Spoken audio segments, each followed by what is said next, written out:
Hello and welcome back to everyone. TMD mastery के इस brainstorming podcast में आप सभी लोगों का स्वागत है। और मेरे साथ हैं डिजिटल मार्केटिंग के एक्सपर्ट ललित सर।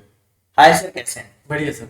सर, आज हम किस टॉपिक के ऊपर ब्रेनस्टॉर्मिंग करने वाले हैं, क्या आपने सोचा है आज के लिए? सर आज का टॉपिक मुझे लगता है कि हमें उन किताबों के बारे में बात करनी चाहिए जिसने लाखों लोगों की जिंदगी बदली है। बिल्कुल। उसमें से एक किताब की हम बुक समरीज लेंगे जिसका नाम है rich dad poor dad. Okay, तो हम इसमें कंप्लीट ब्रेनस्टॉर्मिंग करेंगे इस टॉपिक के ऊपर, राइट? ब्रेनस्टॉर्मिंग करेंगे, उसके बारे में जानेंगे, साथ साथ हम चैटबॉट की हेल्प लेंगे, चैट जीपीटी जैसे एआई टूल्स की। तो सर यहाँ पे आप थोड़ा बहुत बता सकते हैं कि इस कहानी में या इस बुक में क्या समरीज हो सकती सर देखिए, मैंने बुक पढ़ी है रिच डैड पुअर डैड, बहुत ही फेमस बुक है और काफी लोगों ने पढ़ करके अपनी जो लाइफ है है। वो चेंज करी है इस बुक से। सर अगर हम बात करें तो सबसे पहले दो फादर होते हैं, दो लोग रहते हैं जो अलग अलग थॉट प्रोसेस को शेयर करते हैं। और इस बुक के जो ऑथर हैं रॉबर्ट कियोसाकी, उन्होंने बताया कि दो पिता थे।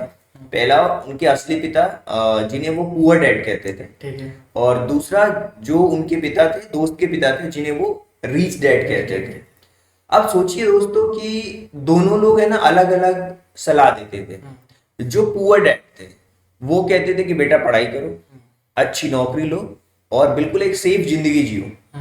लेकिन जो रिच डैड थे वो कहते थे पढ़ाई जरूरी है, लेकिन पैसे को समझना और इसके साथ साथ अपने लिए काम पे लगाना पैसे को, ये बहुत जरूरी है। तो कुछ इस तरीके से वो स्टोरी शुरू होती है। इस तरीके से आप समझ सकते हो सर कि इस तरीके से सारी चीजें स्टार्ट होती है तो रिच सर डैड पुअर जैसे डैड। कि अभी के टाइम पे देखा जाता है, अब तो मॉडर्न एज का ज़माना आ गया, फिर भी आज के पेरेंट्स की तो यही सोच है ना, फर्स्ट पुअर डेट जैसी कि भैया अच्छी पढ़ाई करो, अच्छी नौकरी लो और अपना जीवन जियो। बिल्कुल सर, बिल्कुल। सर इसी तरीके से मैंने भी थोड़ी बहुत बुक पढ़ी है, तो उसमें पैसा माइंडसेट से रिलेटेड कुछ बात की गई है। हाँ बिल्कुल, पैसे और माइंडसेट से रिलेटेड बहुत अच्छी चीज कही गई है उस बुक हाँ। में। कि देखिए सर, जो रिच डैड होते हैं हाँ। वो बिल्कुल क्लियर कट ये चीज कहते हैं कि जो अमीर लोग हैं ना वो पैसे के लिए काम नहीं करते। अच्छा। जो पैसा होता है वो उनके लिए काम करता है। लेकिन जो पुअर डैड होते हैं उनका ये मानना होता है कि यार नौकरी सब कुछ है। अच्छा। अगर आप एक बार अच्छी नौकरी लग गई तो बिल्कुल आपकी लाइफ सेट हो सेट हो जाएगी। जाएगी। लेकिन जो रिच डैड थे हाँ। वो कहते थे कि नौकरी आपको केवल सैलरी देती है, हाँ। लेकिन एसेट्स और जो आपके इन्वेस्टमेंट्स हैं वो आपको फाइनेंशियल फ्रीडम देते हैं।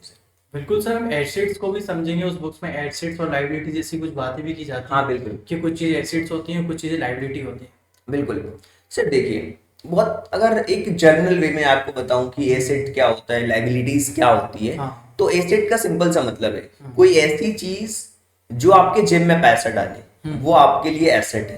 जैसे बिल्कुल। मान लीजिए कि आपने कोई गाड़ी खरीदी हम्म। और वो गाड़ी आपने रेंट पे लगा दी, ठीक है। वहां से पैसा आ रहा है, हाँ। दैट इज वो गाड़ी आपके लिए एसेट एसेट्स है। है बिल्कुल। लेकिन आपने गाड़ी खरीदी, अपने शौक पूरे कर रहे हो, आप उससे कोई इनकम नहीं हो रही, दैट इज वो आपके लिए लाइबिलिटीज का काम करेगी। मतलब वही चीज़ आपकी एसेट भी बन सकती है और लाइबिलिटी बन सकती बिल्कुल है। सर, इन्वेस्टमेंट आपका एसेट हो सकता है, रेंटल हाँ। प्रॉपर्टी आपकी एसेट हो सकती है, बिजनेस हो सकता है, स्टॉक्स हो सकता है, ये सारे एसेट के एग्जांपल्स हैं। तो सर जैसे एसेट जो भी चीज़ में आप पैसा डालते हैं वो हमारे लिए जेब में पैसा डालती तो है। बिल्कुल एसेट सिंपल है कि मतलब जो आपको पैसा दे, हम्म। ऐसी चीज जो आपको पैसा दे, पैसा कमा करके दे। सर तो एसेट्स में हम और भी क्या क्या चीज़ें हो सकती हैं अगर हमें जानना हो इसके बारे में? रेंटल प्रॉपर्टी हो गई, आपका बिजनेस हो गया, ओके। स्टॉक्स हो गया, हम्म। इसके अलावा इन्वेस्टमेंट्स हो गई आपकी, वो सारी की सारी चीजें एसेट्स हैं। बिल्कुल। लेकिन सर लाइबिलिटीज क्या होता है? लाइबिलिटीज वो चीज होती है जो आपकी जेब से पैसा निकालती हैं। अच्छा। राइट, जैसे मान लो कोई ईएमआई आपने रख ली, हम्म। वो आपकी जेब से हर महीने पैसा निकाल रही है। बिल्कुल। कोई लग्जरी गैजेट्स आपने खरीदा, हाँ। वो आपके लिए जेब से पैसे निकाल रही है। कोई बड़ा घर ले लिया आपने, वहां से कुछ ज्यादा इनकम हो नहीं रही है। सर एक चीज़ और कहना चाहूँगा, जैसे आपने घर के बारे में बोला, अब कुछ लोग क्या सोचते हैं, उनके घर को भी अपनी एसेट समझते हैं कि मेरी एसेट्स है। नहीं ये सर, सही घर है कि ऐसे नहीं है? सर देखिए, घर एसेट नहीं है। हाँ। सर जैसे मान लीजिए कि आपके पास में बहुत बड़ा बंगलो है, हाँ। तो क्या आप एक टाइम पे एक ही घर में कोई 10 बाई 10 के कमरे में ही रहेंगे ना? आप बिल्कुल। पूरे घर में तो आप एंजॉय नहीं करेंगे, नहीं करेंगे। एक जगह पे किसी एक पार्ट में आप एंजॉय करेंगे। आपको सोना वही 10 बाई 10 के कमरे में है, हाँ। सिंपल चीजें आपको रिक्वायरमेंट होती है। ठीक है। राइट, मतलब हम घर का जो जितना बड़ा घर रहता है सर, आप कभी भी ध्यान देना, घर का 80% पार्ट यूज नहीं होता, वो 20% पार्ट ही यूज हो रहा होता है। एक स्टडी रूम होता है, एक आपका किचन एरिया हो किचन गया एरिया होता है, वो बस। तो और बड़े घर में लाइबिलिटीज भी आपकी ज्यादा है, जैसे कि उसकी साफ सफाई का ध्यान रखना, आपको मेंटेनेंस करना। पेंटिंग कराना है तो आपको सोचना पड़ेगा, उसकी मेंटेनेंस, हर एक चीज आपको, मतलब वो एक तरीके से लाइबिलिटीज है सर। वो सर एसिड्स कब बन सकती है? अगर घर को एसिड्स बनाना हो तो कैसे बन सकती सर आप उसको जो आप कह सकते हो कि या तो आप एक उसको होटल में कन्वर्ट कर लो, है? या फिर रेंटल प्रॉपर्टीज में कन्वर्ट कर लो, ओके। या फिर इसके अलावा बहुत सारे होम स्टेज में उसको कन्वर्ट कर सकते हो अगर आप सिटीज के एरिया में रहते हो तो। हाँ हाँ। तो इस तरीके से आप उसको कन्वर्ट कर सकते हो। सर इसी तरीके से फाइनेंशियल फ्रीडम की हर इन्वेस्टमेंट और फाइनेंस की बुक्स में इसके बारे में बात की जाती है, और यूट्यूब पर भी लाखों वीडियोस मिल जाएगी सर फाइनेंशियल फ्रीडम की। हर कोई सर आज के टाइम पे फाइनेंशियल फ्रीडम होना चाहता है। सर देखिए, मैं फाइनेंशियल फ्रीडम को थोड़ा सा अलग करके हाँ। इस वर्ड को एक नाम दे सकता हूँ मैं, फाइनेंशियल एजुकेशन। ये Okay. बहुत अच्छा टर्म है। हाँ। हमें फाइनेंशियली एजुकेट होना है। आपको एसेट्स लायबिलिटी के बीच में डिफरेंस समझना, आपको इन्वेस्टमेंट समझना, आपको बॉन्ड समझना, आपको स्टॉक समझना, आपको म्यूचुअल फंड समझना, आपको एसआईपी समझनी है। बिल्कुल। That is a financial education. अगर ये आपके पास आ गई, धीरे धीरे आप अपने आप को ग्रो करा लोगे सर। बहुत ही सिंपल सी बात है सर। सर ये आपने बिल्कुल सही किया, अगर हम फाइनेंशियल एजुकेशन ले लेंगे तो एक ना एक दिन फ्रीडम जरूर मिल जाएगी हमें। बिल्कुल सर। और ऐसे हम लाखों वीडियोस देख लें या फिर हम उस पर इम्प्लीमेंट ही नहीं करें तो ऐसे तो मुझे नहीं लगता कि मिल पाएगी। बिल्कुल। तो सर जैसे कि फाइनेंशियल फ्रीडम के बारे में रिच डैड पुअर डैड की बुक्स में भी कहा गया है, थोड़ा सा उसके बारे में आप बताएं। सर देखिए, पुअर डैड कहते हैं कि स्कूल के टॉपर बनो, हाँ। लेकिन रिच डैड कहते हैं यार फाइनेंशियल एजुकेशन सीखो। बिल्कुल। आपको टैक्स के बारे में सीखना होगा, आपको इन्वेस्टमेंट सीखना होगा, आपको कैश फ्लो समझना होगा, पैसा कैसे काम करता है ये समझना होगा। बिल्कुल। क्योंकि स्कूल कॉलेज आपको एम्प्लॉय बनाते हैं, लेकिन पैसे को कैसे मल्टीप्लाई करना है ये कोई भी स्कूल आपको नहीं सिखाता। सर स्कूल में तो बस ये बोलते हैं कि दिन भर आप पढ़ाई करो, अच्छे मार्क्स लाओ, अच्छे मार्क्स लाओगे तो आपको आगे चल के अच्छी नौकरी मिलेगी। बिल्कुल बिल्कुल, यही सिखाया जाता है। बट फाइनेंस के बारे में मेरे को नहीं लगता सर कि कुछ सिखाते हों। तो सर इसी तरीके से बुक्स में बोला गया है, फेयर वर्सेस रिस्क भी बताई गई है कि कहाँ फेयर होता है और कहाँ पे रिस्क होती है। सर देखिए, एक बहुत ही मजेदार पॉइंट है, हाँ। और मैं इस पॉइंट को बहुत रिलेट कर पाता हूँ हम्म। अपनी लाइफ में। ओके। क्योंकि सर देखिए, आप सोच कर बताइए, हाँ। सिंपल सी बात है। अगर आपको मतलब जो पुअर डैड है हाँ। वो हमेशा कहते हैं रिस्क मत लो, स्टेबल रहो लाइफ में। हाँ। लेकिन रिच डैड कहते हैं यार रिस्क लो, हम्म। वो भी कैलकुलेटेड और एजुकेटेड रिस्क। बिल्कुल। राइट। अब क्या होता है, डर के कारण आप मौके मत छोड़ो, हाँ। है ना। आपको लग रहा है कि ये काम करना चाहिए, आप उसको कर डालो, कर डालो। है ना। मैंने अपनी लाइफ में एक बहुत सिंपल सा रूल है मेरा खुद का, कि अगर आपको लग रहा है कि यार ये चीज करके देखनी है, आप उसको कर डालो। हाँ। अब ये मत सोचो कि बिल्कुल परफेक्ट ही होगी उस टाइम पे, जब लेकिन करने समय की- के साथ, हाँ, लेकिन समय के साथ क्या होगा, वो जो आप परफेक्ट करने की कोशिश करो ना, फिर सारे डाउट्स कनेक्ट हो जाएंगे, वो चीज अच्छी हो जाएगी, ऑटोमेटिकली हो जाएगी। तो फाइनेंशियली जो नॉलेज रखते हैं, रिस्क को कैलकुलेट करते हैं, तो फिर आपके लिए वो अपॉर्चुनिटी बन जाती है चीजें। सर कहते नहीं कि एक बड़े बिजनेसमैन ने कहा है कि मैं करने से पहले सोचता नहीं हूँ, पहले हाँ। करता हूँ फिर सोचता हूँ क्या करना है। हाँ, पहले कर डालो, फिर देखो कि कहाँ पे क्या प्रॉब्लम आ रही है, फिर अब आपका ध्यान फिर रहेगा कि ये प्रॉब्लम आ रही है, इसको सॉल्व करना है, ये प्रॉब्लम आ रही है, इसको सॉल्व करना है। सर आज की यूथ भी रिस्क लेती है, ऐसा नहीं है सर, हाँ बिल्कुल। पर वो गलत तरीके से ले रही है। उसने कोई वीडियो देखा, मोटिवेट हो गया और रिस्क ले लेते हैं, तो वो फिर कैलकुलेटेड रिस्क नहीं है, फिर वो कहते हैं कि हमने भी calculation- रिस्क ली थी बट वो काम नहीं चल पाया तो लॉस हो गया हमें। होता है सर, बहुत सारे लोग ऐसा सोचते हैं।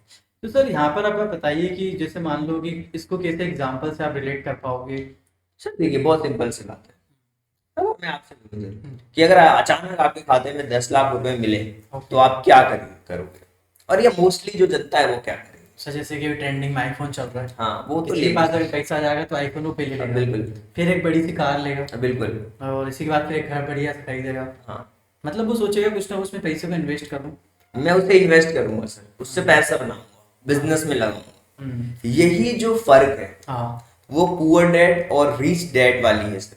ये है इस बुक में, बहुत इंटरेस्टिंग बुक है, मुझे लगता है कि सभी को पढ़ना भी चाहिए। सर कहते हैं ना, अगर आप फाइनेंशियल नॉलेज रखते हैं तो आप एक कैलकुलेटेड रिस्क भी देख सकते हैं और साथ साथ आपके लिए एक अपॉर्चुनिटी बन जाती है। बिल्कुल सर, बिल्कुल अपॉर्चुनिटी बनती है।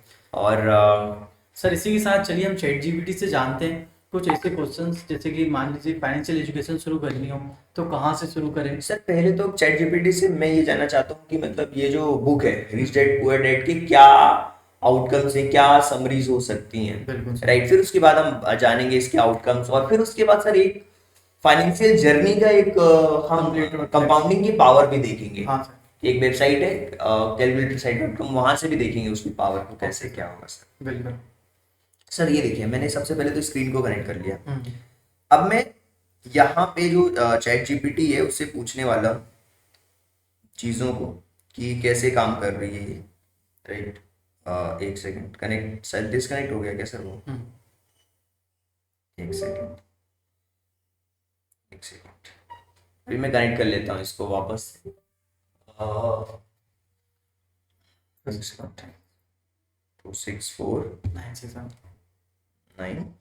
6 ओके।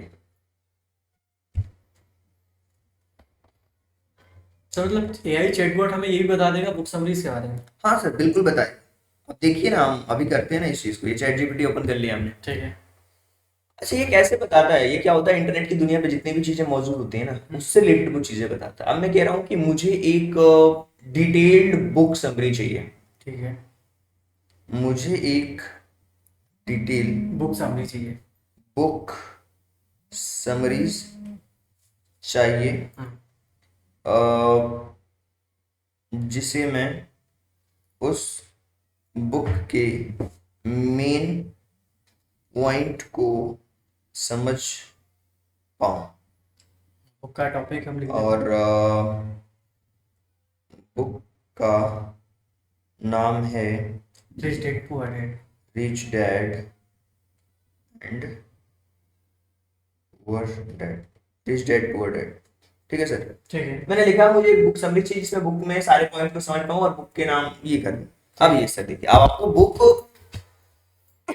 जो भी आप पढ़ना चाहते हैं हम्म, इसमें आप पढ़ सकते हैं कि जो रॉबर्ट कियोसाकी हैं हाँ वो फादर फिगर्स के बारे में बताते हैं, पुअर डैड रिच डैड के बारे में। बिल्कुल। असली उनके पिता जो हाईली एजुकेटेड थे, पीएचडी थे, लेकिन फाइनेंशियल हमेशा स्ट्रगल करते हैं। रिच डैड उनके दोस्त के पिता थे जिनके पास फॉर्मल डिग्री नहीं थी लेकिन एक सक्सेसफुल बिजनेसमैन थे। दोनों की सोच के अंतर को रॉबर्ट ने फाइनेंशियल इंडिपेंडेंस के बारे में सीखने का मौका दिया। Okay. अब इस बुक से क्या क्या लेसन्स आप lessons ले सकते हैं? बिल्कुल सर, पैसा हमारे लिए काम करे, ना कि हम पैसों के लिए काम करें। बिल्कुल सर। अच्छी नौकरी लो, सैलरी कमाओ, ये हमने बात करी कि पैसा हमारे लिए काम करना चाहिए, ना कि हम पैसों के लिए काम करना चाहिए। और दूसरी चीज, फाइनेंशियल एजुकेशन सबसे जरूरी है। बिल्कुल सही, स्कूल सिस्टम हमें पैसे कमाना नहीं सिखाता। हम्म, राइट, रिच डैड कहते हैं जितना पैसा समझोगे उतने पैसे तुम्हारे लिए काम करेंगे, है ना। बुक्स में प्रैक्टिकल एक्सपीरियंसेस, इन्वेस्टमेंट के बारे में भी सीखना चाहिए। मतलब ये है एसेट्स और लायबिलिटीज का डिफरेंस भी है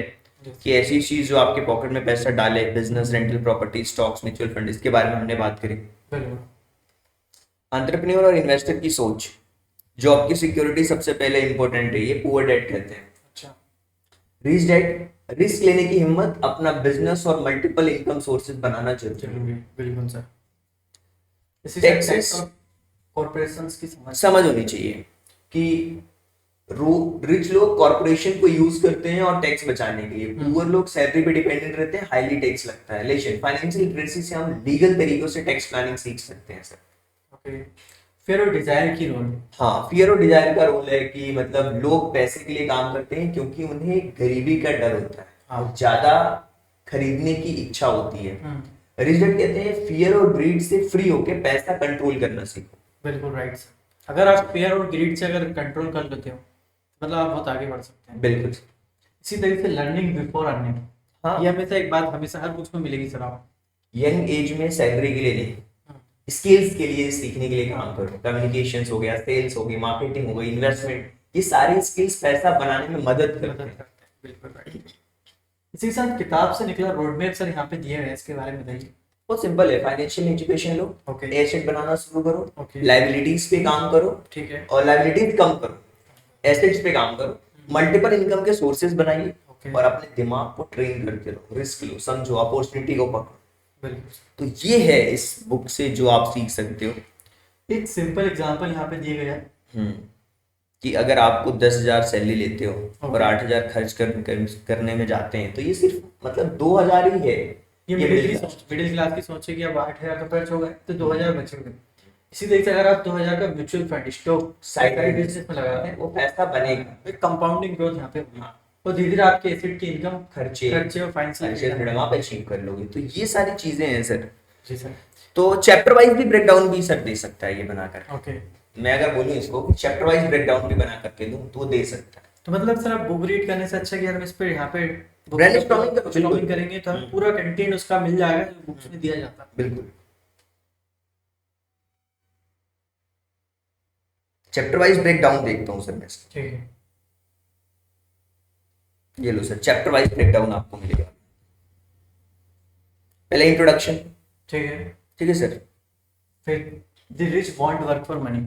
हाँ, the rich don't work for money, वो पैसे के लिए काम नहीं करते, पैसा उनके लिए काम करता है। बार बार वो बात रिपीट हो रही है। फियर और डिजायर को लोगों को पैसों का गुलाम बनाता है। पैसे के लिए काम करने की जगह पैसे को अपने लिए काम करना। बिल्कुल sir. Why teach financial literacy, सीखना क्यों जरूरी है फाइनेंशियल लिटरेसी। ये सबसे अच्छा फर्क है एसेट वर्सेस लाइबिलिटीज का यहाँ पे। इसके अलावा माइंड ऑन बिजनेस, इसके अलावा हिस्ट्री ऑफ टैक्सेस और पावर ऑफ कॉर्पोरेशन के बारे में। Rich event money, invent money मतलब अपॉर्चुनिटी हर जगह होती है, लेकिन उसे पहचानना, ग्रैब करना एक स्किल होती है। स्किल होती है, बिल्कुल सर। और ये क्रिएटिव सोच वाले लोग ही कर सकते हैं। हाँ। तो इसके बारे में learn to earn, don't work for money, मतलब पैसे के लिए काम मत करो, सीखो कि पैसा कैसे बनेगा, चाहे वो मार्केटिंग हो, इन्वेस्टमेंट हो, स्किल्स हो। ये चीज है। ओवरकमिंग ऑब्स्टेकल्स, मतलब सबसे पहले है ना 5 ऑब्स्टेकल्स जो लोगों को रिच बनने से रोकते हैं। पहला डर, दूसरा की नेगेटिव सोच, तीसरा लेजीनेस, टालना किसी चीज को, बैड हैबिट्स और एरोगेंस। एरोगेंस जिसके अंदर आ जाता है ना, वो सीखने की इच्छा नहीं करता है, इन्हें कंट्रोल करना होगा तभी पैसा आपके लिए काम करेगा। बिल्कुल right sir. Getting start, getting start दिया हुआ है। अपनी सोच बदलो, अपने खुद के फाइनेंशियल गोल सेट करो, बिल्कुल लर्निंग मोड में रहो, बुक्स, मेंटर्स, इन्वेस्टमेंट जैसी चीजों पे ध्यान दो। बिल्कुल सर। और ये बोल रहे हैं कि स्टिल वांट मोर, हमेशा कुछ ना कुछ सीखने की वो रही। आपको हीरो चूज करने, उनसे सीखो जो ऑलरेडी सक्सेसफुल है। पे योरसेल्फ फर्स्ट, सबसे पहले खुद को पैसे दो। इन्वेस्टिंग करो फिर खर्च करो, पहले इन्वेस्टमेंट करो फिर खर्च करो। लोग क्या करते हैं, पहले खर्च कर लेते हैं फिर सोचते हैं यार अब अगले महीने से करेंगे, अब बचेगा तो उसमें इन्वेस्ट करो। दूसरों की हेल्प करो, law of giving, discipline, action और ग्रेटिट्यूड। लॉन्ग टर्म वेल्थ का यही है सर। ओवरऑल अगर टेकअवेज लिया जाए, अगर 5 इंपॉर्टेंट चीजें अगर यहाँ से सीखी जाए, 5 ऐसी चीजें जो आपको नोट डाउन कर लेनी चाहिए अपने माइंड में। अगर आपके पास कॉपी तो आप कॉपी में नोट डाउन कर लीजिए। एसेट बनाओ, लायबिलिटी कम करो। बिल्कुल। फाइनेंशियल लिटरेसी सबसे जरूरी है। पैसा आपके लिए काम करे, आप पैसे के लिए नहीं। रिस्क को समझो, अपॉर्चुनिटी पे ध्यान दो, और सैलरी से ज्यादा स्किल्स और एसेट्स आपके इम्पोर्टेंट है। ये बहुत ही एक बहुत अच्छी चीज है सर। तो सर जैसे कि फाइनेंस अवेयरनेस के लिए हमने जाना कैसे हम अपने इनकम को, एक्सपेंसेस को यहाँ पे समझ सकते हैं, और क्या चीज़ एसेट्स होती है, क्या लायबिलिटीज होती है। तो इसी तरीके से सर और छोटे छोटे इन्वेस्टमेंट क्या हो सकते हैं अगर हमें एक बढ़िया तरीके से फाइनेंशियल सर एक कैलकुलेटर, हम कैलकुलेशन लगा सकते हैं जैसे। बहुत अच्छी चीज है। मैं यहाँ पे कैलकुलेशंस करना चाहूँगा जो कि बहुत सिंपल है कि कंपाउंडिंग कैसे काम करता है।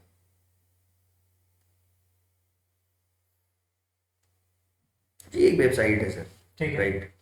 इस वेबसाइट्स में हम कैलकुलेशन करने वाले हैं कंपाउंडिंग का। रुपीज में कर लेता हूँ। ठीक है। और सर मान लेते हैं कोई भी एक व्यक्ति है जिसका इनिशियल अमाउंट 0 है। ठीक है। कुछ भी नहीं है, मतलब स्टार्टिंग में कोई पैसा नहीं रख रहा, राइट सर। ठीक है। और इंटरेस्ट रेट मैं ये मान के चलता हूँ कि वो 15% से पैसे को ग्रो करा रहा है एनुअली। मतलब 15% ग्रो कराना मतलब ठीक है, इतना सब लोग अचीव कर लेते हैं। अगर लंबे समय तक के लिए कोई भी ऐसा एवरेज माना जाता है 12 से 15% तक, राइट। और ऐसा वो 30-35 सालों तक करता है, 35 सालों के लिए करता है, राइट। और हम इसमें अमाउंट डाल देते हैं सर, मंथली एसआईपी करते हैं। पहले मान लीजिए कि मंथली एसआईपी हो रही है, उसकी डिपॉजिट हो रहा है अमाउंट मंथली ये अमाउंट डिपॉजिट हो रहा है। ठीक है। कितना करें, 5000, 3000, कितना करें सर आप बताइए। 5000 ले लेते हैं। चलो सर 5000 कर लेते हैं। ठीक है। सर देखिए हमने क्या किया, बहुत ही सिंपल सी चीज करी। पहले स्टार्टिंग में अमाउंट कुछ भी नहीं है, 0 है। ठीक है। 15% से ग्रो करा रहा है पैसे को, और जो ईयर ले रहे हैं वो 35 मतलब मान लीजिए कि अगर कोई अपना 20 साल 25 साल की एज में शुरू कर रहा है वो, तो लगभग मान के चलिए कि वो 60-65 साल, मतलब आगे वाली जनरेशन को, मतलब मान के चल रहा हूँ कि अगर वो अपनी जनरेशन में स्ट्रगल करता है और ये पैसा आगे वाली जनरेशन को ट्रांसफर कर देता है अपने बच्चों को, तो उनके पास में कितना पैसा होगा, वो कितना रिस्क ले सकते हैं। ये बहुत ही सिंपल से कैलकुलेशन, इसको देखते हैं। ठीक है। यहाँ से मैंने कैलकुलेट कर दिया सर। आप इमेजिन करिए सर, पता है कितना होगा ये अमाउंट, 7 करोड़ 7 करोड़। मतलब सर 5,000 की इन्वेस्टमेंट करिए, सिर्फ डिपॉजिट ही कराएं बस डिपॉजिट करें 35 साल तक, 35 साल तक हर महीने। हर महीने। इसमें अगर टैक्सेस भी कटेंगे तो 1 करोड़ 2 करोड़ रुपए मान के चलिए, फिर भी आपके पास 6 करोड़ तो रहेंगे, 7 करोड़। 5 करोड़ रुपए तो रहेंगे। थोड़ा इन्फ्लेशन भी बढ़ेगा तो भी आप मान लीजिए कि पैसा तो रहेगा, मतलब आप 1 CR तक तो आप अपनी जनरेशन को दे पाओगे आराम से। इन्वेस्टमेंट वैल्यू बता रहा है ये 7 crore 33 lakh, total total interest 7 crore 12 lakh है। हाँ, अब देखिए सर यहाँ पे ना ब्रेक डाउन दिया हुआ है ईयर वाइज। अच्छा। फर्स्ट ईयर में आपके पास में कुछ नहीं है, जीरो है। फर्स्ट ईयर में 60,000 हो रहा है, 5,000 मंथली उससे ये हो रहा है। ये एक्चुअल में इंटरेस्ट है 4,000 रुपए। ये दूसरे साल का है सर, 18,000 पता नहीं चलेगा आपको, 10 साल तक तो कुछ अमाउंट पता ही नहीं चलेगा। बिल्कुल राइट। 20वें साल में जब आप आओगे तो आपके पास 52 लाख हो रहे होंगे यहाँ पे। ये जो 62 लाख दिख रहा है ये आपको 20 साल में हो रहा है। 25 साल में जब आप जा रहे हो तो ये 1 CR हो जा रहा है। 25 साल में 1 CR तक पहुंच जाओगे आप 23वें साल में। सर इसे कहते हैं मतलब पावर ऑफ कंपाउंडिंग। बिल्कुल, यही तो पावर ऑफ कंपाउंडिंग है सर। अगर मैं मान के चलता हूँ कि सर इस अमाउंट को जैसे लग रहा है कि नहीं यार मैं इतना नहीं कर पाऊंगा, इसका हाफ भी अगर कर दें हम, ठीक है, इस अमाउंट को मैं हाफ भी कर दूं, 2500 कर 2500 भी कर दूं और कैलकुलेट कर दूं सर, सिंपल सी बात है, तो भी अमाउंट कम नहीं होगा सर। 3 करोड़ फिर भी दिखा रहा फिर है। भी 4 करोड़ रुपए लगभग लगभग, मतलब यहाँ पे टाइम का गेम है। क्या आप कितने टाइम तक ले रहे हैं? हाँ 35 ईयर्स तक का लिया है हाँ और हमारा हर महीने 2500 रुपये कट रहा है बस। 35 ईयर्स तक। इससे सर कितने खर्च हो जाते हैं लोग? हाँ सर, मैं कह रहा हूँ आप इसको और कम कर लो, आप 1500 कर लो, इतना तो हर कोई एफर्ट कर सकता है सर। ठीक है, और अपनी स्टार्टिंग एज में करना स्टार्ट कर दो, जिस जिस साल एज से, में। हाँ 20 साल से भी अगर करोगे तो लगभग लगभग 55-60 की उम्र तक आप अच्छा कर लोगे, तो भी देखिए 2 करोड़ रुपए हो गए। बिल्कुल राइट। 1500 अमाउंट, मैं कह रहा हूँ अच्छा चलो, अच्छा इसको 1000 कर लेते हैं, 500 करो सर 500 कर दीजिए, नॉर्मल से नॉर्मल। अगर मान लीजिए आप बहुत खर्च कर रहे हो, बहुत खर्चीले हो, हाँ। बहुत शौकीन हो आप, 500 तो सेव कर सकते हैं। हाँ, चलिए 500 कर लेते हैं, 35 साल तक हर महीने जाएंगे तो भी 73 लाख हो रहा है। 73 लाख, 73 लाख, 38,000, जिसमें 71,000 सर इंटरेस्ट ही मिल जाएगा। 71 लाख इंटरेस्ट मिलेगा। Sorry, 71। अगर मैं कह रहा हूँ इसको थोड़ा सा आप कर लो ना, 1,000 कर लो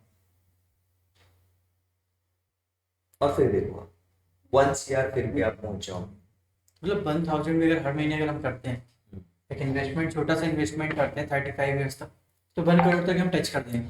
बिल्कुल, मैंने 15% का इंटरेस्ट रेट, कंपाउंडिंग की यही पावर है sir, that is the power of compounding. और ये इसीलिए सर पता है सीखना जरूरी है।